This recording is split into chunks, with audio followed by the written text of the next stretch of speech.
If the last few years felt like a total chaotic scramble across the American map, well, you weren't imagining it. The pandemic, it sparked this frantic escape from the city. But that whole era, it's over. And what's taking its place is something way more deliberate, way more strategic. For 2025, we are seeing a huge shift in not just where Americans are moving, but more importantly, why. This is what we're calling the Great American Reshuffle. So we've basically gone from the pandemic scramble, you remember that, right? Those reactionary, almost panicked moves that were all about remote work popping up overnight. But now we're in what we're seeing for 2025, the Great Reshuffle. And this new era is all about making smart, calculated decisions. It's about finding a life that's actually sustainable in the long run, not just, a quick getaway. So what's behind all this? What's driving this big shift? Well, it's not just one thing. It's actually a convergence of three powerful new forces that are totally rewriting the rules for where it makes sense to live in America right now. So let's break them down.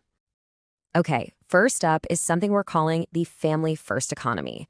And get this, for the first time in decades, the number one reason people are moving isn't for a new job. Nope, it's to be closer to family. And this isn't just, a warm and fuzzy thing. It's a massive economic shift. People are basically looking at their family as a financial safety net in a world where everything just keeps getting more expensive. And the scale of this is huge. We're talking a full 28% of movers are making this choice. So why? Well, just think about it for a second. You've got childcare costs in some cities that are higher than a mortgage payment, and an aging population that needs more and more support. So what are families doing? They're clustering together. It's a straight-up financial survival strategy. It's all about saving on childcare, sharing elder care duties, and just pooling resources to make ends meet. Okay, the second major force here is what we're calling the insurability pivot. For years, the big dream was getting a house on the coast, right? Well, now that dream comes with a nasty surprise. What's basically a paradise tax in the form of just crushing insurance bills. Climate risk isn't some abstract thing anymore. It's a very real line item on your monthly budget. And honestly, it's forcing a massive retreat inland. And this chart right here really spells out the financial incentive. I mean, look at this. Just by moving inland in a state like Florida, say from a coastal spot to a city like Ocala, you could see your insurance risk plummet by around 40%. All of a sudden, your physical location, literally your elevation and how far you are from the water, has become one of your most valuable economic assets. It's incredible. And the third big force, we're calling it the micropolitan rise. So people are obviously still fleeing the crazy high costs of places like New York and San Francisco. But here's the interesting part. They're not just landing in Austin or Nashville anymore. They're skipping those big, trendy Tier 2 cities and going for something smaller, more manageable, these micropolitans. These are the places that give you the great coffee shops, the good healthcare, the fast internet, all the city stuff you want. But it's all in a 15-minute package without the soul-crushing traffic and costs. All right, so that's the why behind the reshuffle. Now, let's get to the where. We're going to take a quick tour of the new American boomtowns that really show these trends in action. Let's kick things off in the Carolinas, which are just exploding as destinations right now. But here's the thing you have to understand. They are not a monolith.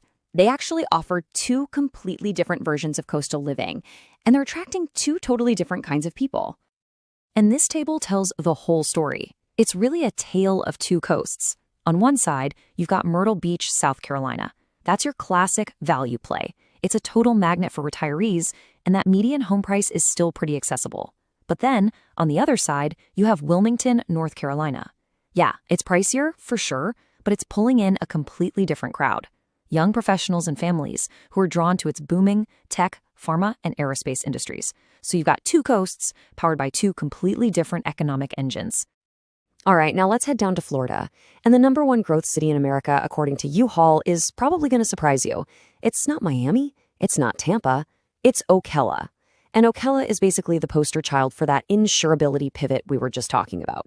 Its inland location has literally become its superpower. And the appeal is really simple, right? A median home price hovering around $250,000, and you're insulated from those insane coastal insurance costs. But, and this is the big but, there's a trade-off. All that explosive growth is seriously straining the infrastructure. We're talking traffic is becoming a massive headache.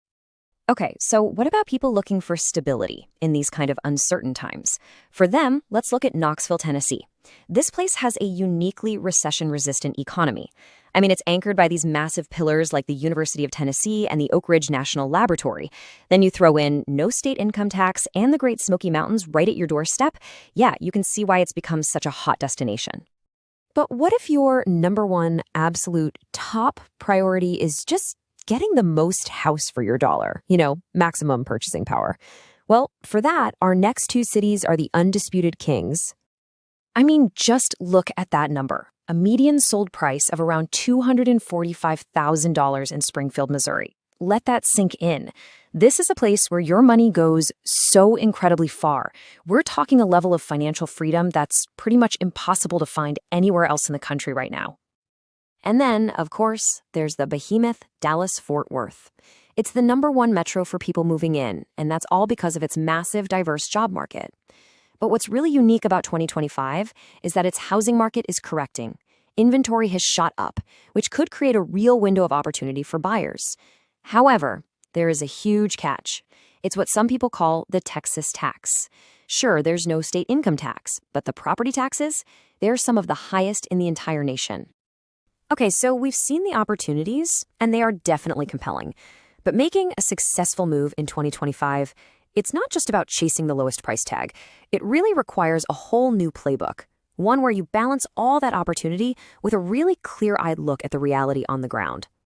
I mean, this slide just lays it all out, plain and simple. The financial difference is just staggering.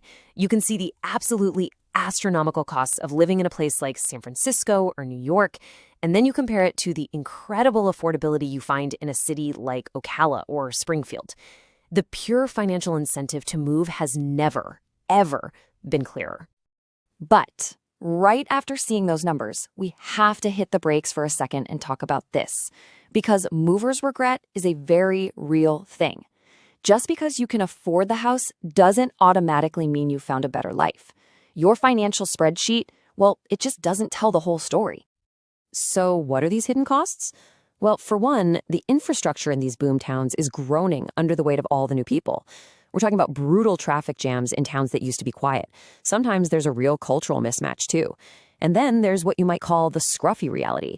The intense allergies in a place like Knoxville, the suffocating humidity, the fact that you absolutely have to have a car for everything. These are the little day-to-day things that can really add up and lead to that regret. So this brings us to the most crucial point. The successful mover in 2025 is not a panicked refugee fleeing like they might have been back in 2020. No, they're a strategic consumer. They're doing their homework, they're weighing the pros and the cons, and they understand that every single one of these destinations on this new map comes with its own unique set of trade-offs. Which really leaves us with a final thought. The American dream. It isn't dead. It's just moving. It's relocating. It's shifting away from those impossibly expensive coasts and heading towards places that offer a real shot at a sustainable, affordable life. So the big question is, as all these forces continue to reshape the country, where do you think that dream will settle next?